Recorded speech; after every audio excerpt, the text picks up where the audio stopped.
નમસ્કાર, આપ જોઈ રહ્યા છો સ્પાર્ક ટુડે ન્યૂઝ। વાડી પોલીસે મકર સંક્રાંતિના તહેવારને ધ્યાનમાં રાખીને પ્રતિબંધિત ચાઇનીઝ દોરી સાથે એક ઇસમને ઝડપી પાડ્યો છે। ઉત્તરાયણનો પર્વ નજીક આવી રહ્યો છે, ગણતરીના દિવસો બાકી રહ્યા છે, તેવામાં ચાઇનીઝ દોરીના વેચાણ અને ઉત્પાદન સામે પોલીસ દ્વારા કડક કાર્યવાહી કરવામાં આવી રહી છે। ત્યારે એક ઇસમ કે જેની પાસે ચાઇનીઝ દોરી મળી આવતા પોલીસ દ્વારા તેની સામે કાર્યવાહી કરવામાં આવી છે।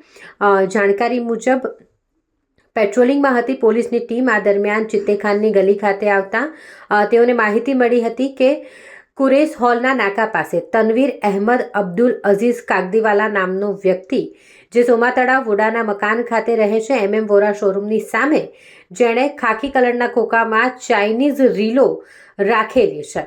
આ બાતમીના આધારે પોલીસો દ્વારા રેડ કરવામાં આવી અને તમામ મુદ્દામાલ કબજે કરવામાં આવ્યો, સાથે જ ઇસમની પણ અટકાયત કરવામાં આવી છે।